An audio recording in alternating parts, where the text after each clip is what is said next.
Bienvenidos a la escuela dominical Ven, sígueme.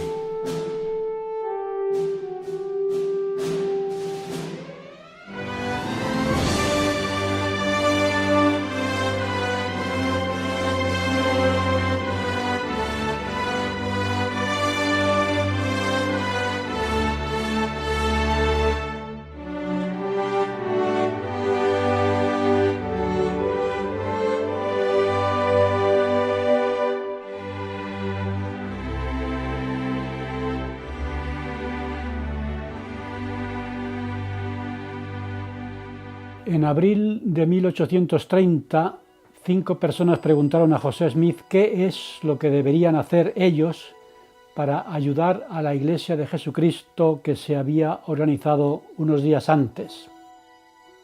Esto es algo que todos deberíamos hacer, preguntar o preguntarnos la manera en que podemos ayudar a fortalecer la Iglesia del Señor. Estas 5 personas fueron Oliver Cowdery, Hyrum Smith, Samuel H. Smith, Joseph Smith padre y Joseph Knight padre. Las respuestas a estas 5 personas está en la sección 23 de Doctrina y Convenios. Al estudiarlas podemos aprender algo de lo que se espera de nosotros también. Ya hemos visto el papel fundamental que tuvo Oliver Cowdery en la restauración del Evangelio, su gran ayuda en la traducción del Libro de Mormón y su servicio como segundo elder de la Iglesia. En esta revelación el Señor le dijo: «Cuídate del orgullo, no sea que entres en tentación». Oliver Cowdery tenía una gran capacidad intelectual y tuvo muchas experiencias espirituales, y lo que debería haber sido una fuente de bendiciones se convirtió en su caso en una piedra de tropiezo cuando el orgullo le dominó. Y le dominó hasta el punto de llegar a decir al profeta: «Si yo me voy de la iglesia, esta no progresará mucho». Oliver Cowdery dejó la iglesia, pero la restauración siguió progresando sin él.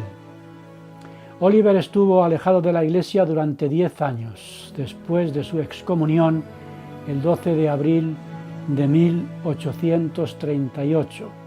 Finalmente volvió, bautizándose de nuevo el 12 de noviembre de 1848 en Gainesville, Iowa. Pero no pudo unirse a los santos en el Valle del Lago Salado porque enfermó gravemente en Richmond, Missouri, y falleció el 3 de marzo de 1850. En mayo de 1829 el Señor había dicho a Hyrum que estudiara la Biblia y también el Libro de Mormón cuando se terminara la traducción. Y le dijo también que esperara a que se organizara la iglesia para declarar el Evangelio. Y en abril de 1830 el Señor le dijo que su deber era exhortar y fortalecer a la iglesia, y que esta era una responsabilidad que le venía por su familia. Como hermano mayor que José Smith, Hyrum fue testigo de muchos de los primeros acontecimientos de la restauración.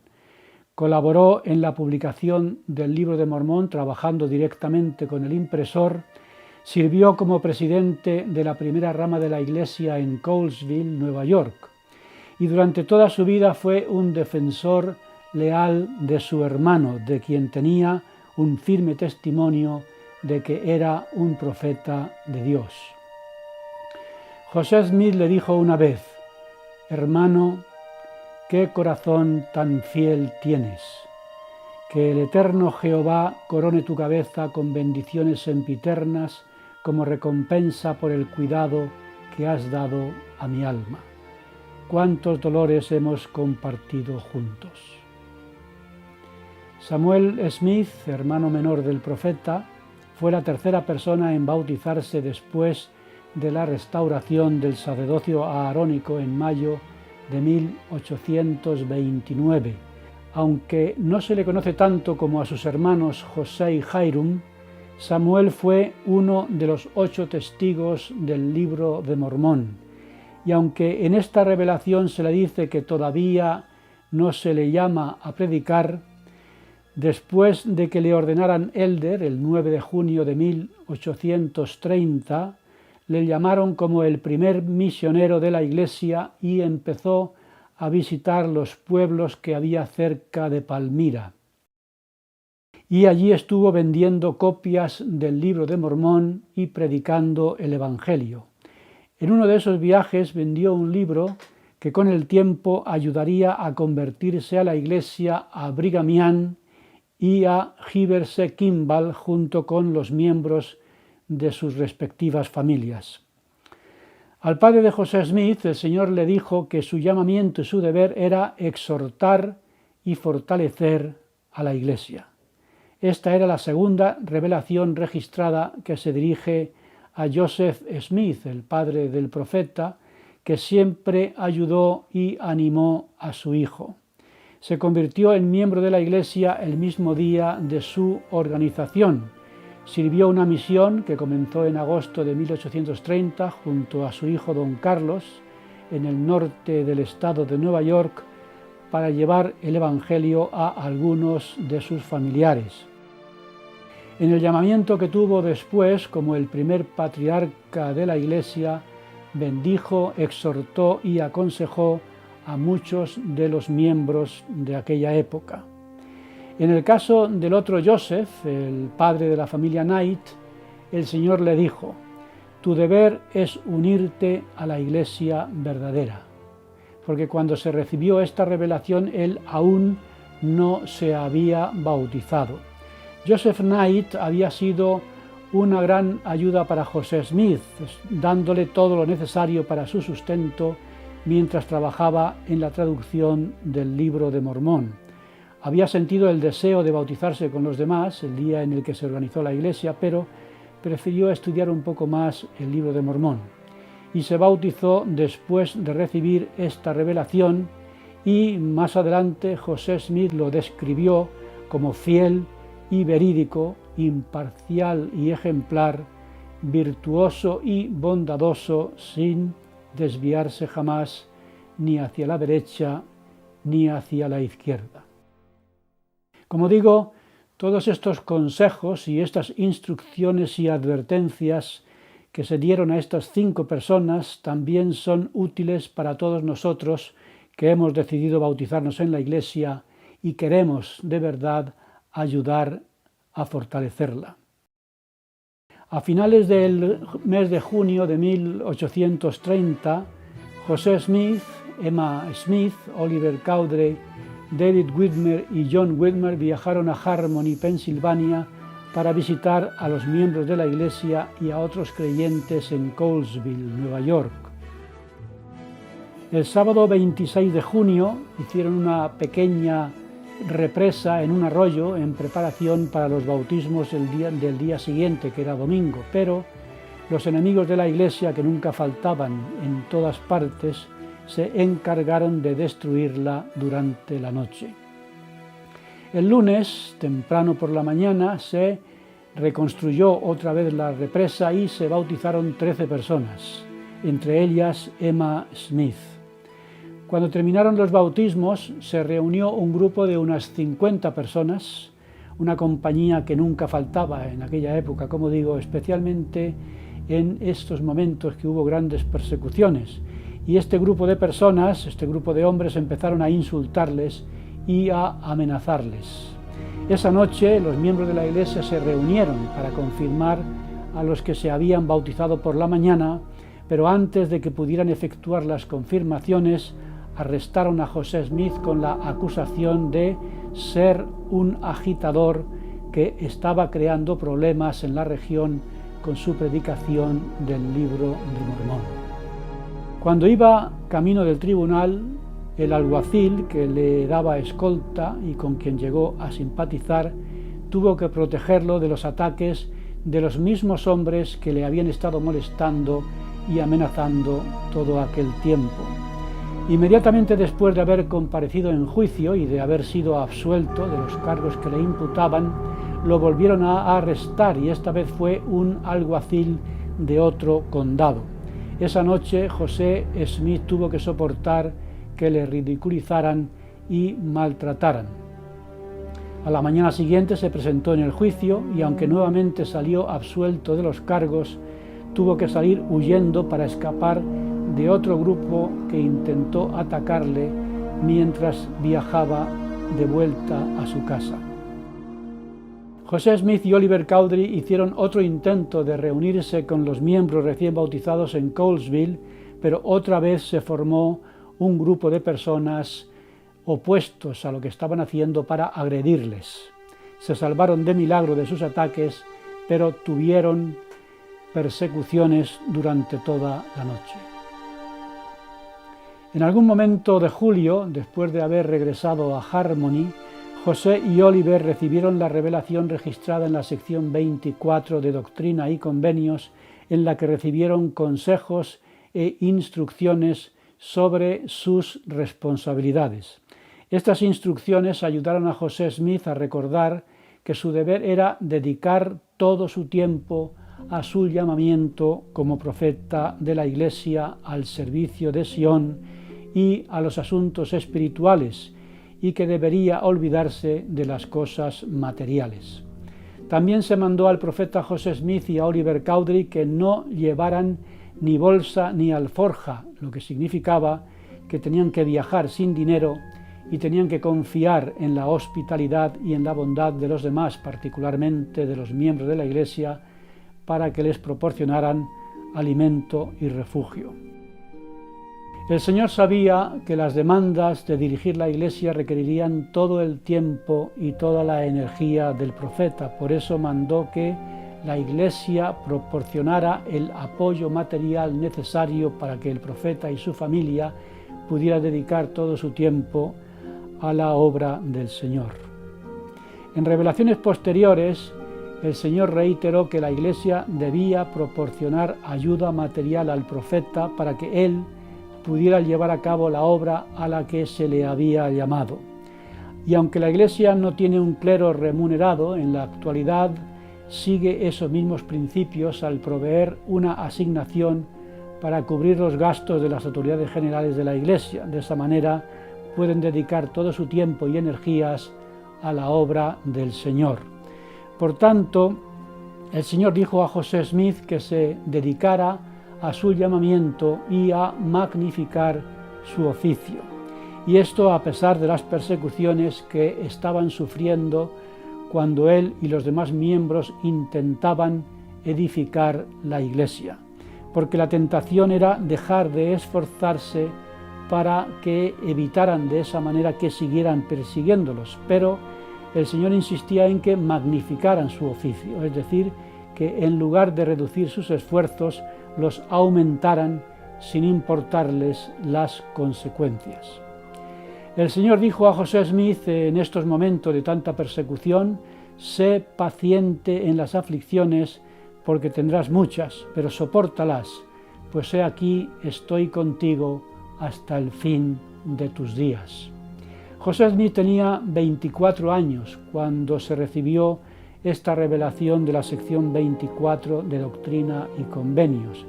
Hasta ese momento de su vida, José había soportado numerosas pruebas y dificultades, tales como una dolorosa cirugía en la pierna, el fallecimiento de su amado hermano mayor Alvin, la persecución de sus vecinos por contar su experiencia de la primera visión y por la obtención de las planchas de oro, el fallecimiento de su hijo primogénito, la pérdida de las 116 páginas del manuscrito del Libro de Mormón y, más recientemente, las persecuciones de Colesville, Nueva York, y los arrestos y juicios por falsas acusaciones que sufrió. Seguramente José se sintió consolado cuando el Señor le prometió que le libraría de sus enemigos y de los poderes de Satanás y de las tinieblas. Emma Smith se encontraba entre las 13 personas que se bautizaron en Colesville, Nueva York, el 28 de junio de 1830. Como ya he explicado, las persecuciones que sufrieron en aquellos días impidieron que se llevara a cabo ese mismo día la confirmación de los recién bautizados.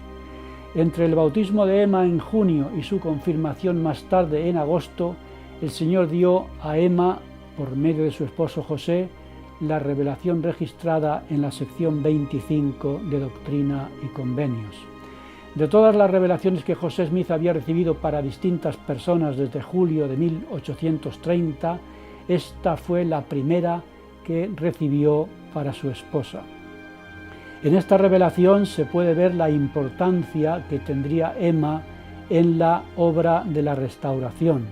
El Señor dijo a Emma que la llamaba para que fuera una dama elegida para ayudar en su obra. Y estas palabras se confirmaron cuando la llamó en marzo de 1842 para servir como la primera presidenta de la Sociedad de Socorro en Nauvoo, Illinois.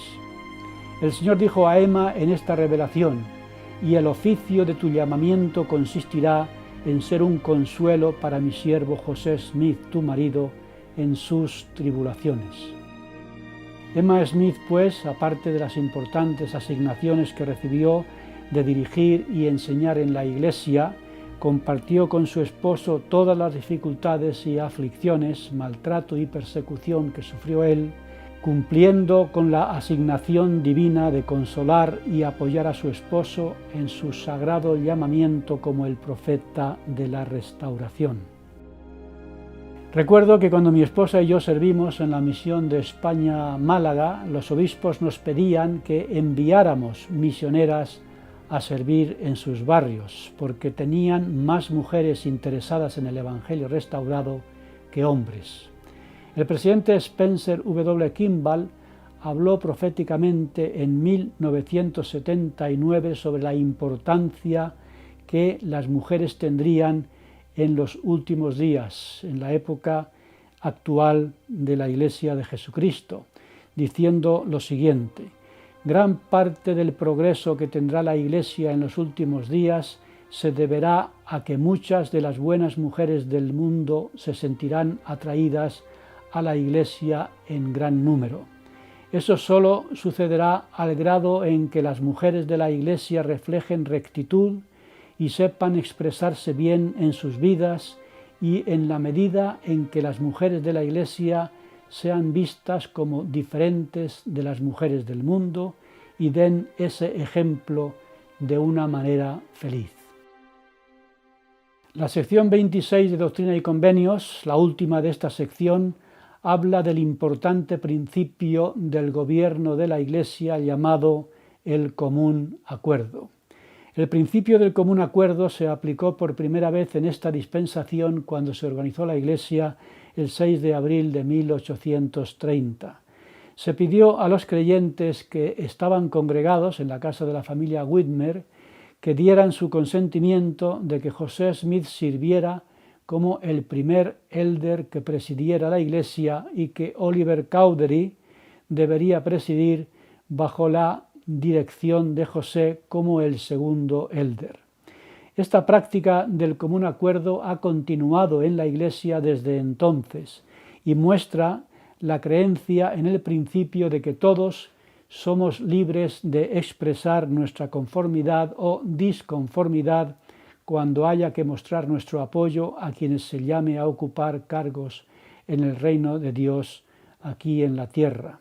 El principio del común acuerdo se explica de la siguiente manera en esta revelación: «Todas las cosas se harán de común acuerdo en la Iglesia con mucha oración y fe». Esta instrucción se repitió en la revelación que se dio como respuesta al problema creado en la Iglesia por Hiram Page y su piedra de revelación, en la que el Señor dijo: «Porque es preciso que todas las cosas se hagan con orden y de común acuerdo en la Iglesia por la oración de fe». En la tercera conferencia general celebrada en la Iglesia el 2 de enero de 1831, al hablar del procedimiento a seguir en el nombramiento de los oficiales de la Iglesia, dijo el Señor: Y ahora doy a la Iglesia el mandamiento de nombrar a ciertos hombres de entre ellos, y estos se deben nombrar por la voz de la Iglesia. El principio del común acuerdo hace responsables a todos los miembros del progreso de la Iglesia en esta última dispensación. Y esto si entendemos que levantar la mano para apoyar a los oficiales, tanto generales como locales, es algo más que un movimiento mecánico. Este acto, que se suele hacer de forma rutinaria, obliga a todos a unir esfuerzos para, como dice la lección, fortalecer entre todos a la Iglesia.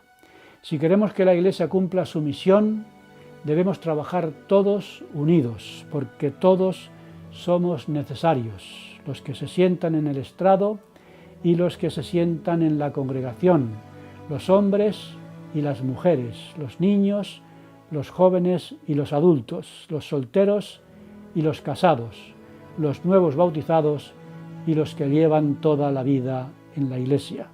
Y al servir, lo importante no es dónde servimos, sino cómo lo hacemos. Y estar dispuestos no necesariamente a morir por el Evangelio, pero sí a vivir para que este Evangelio se extienda, haciendo lo que el Señor me mande y yendo a donde Él me envíe.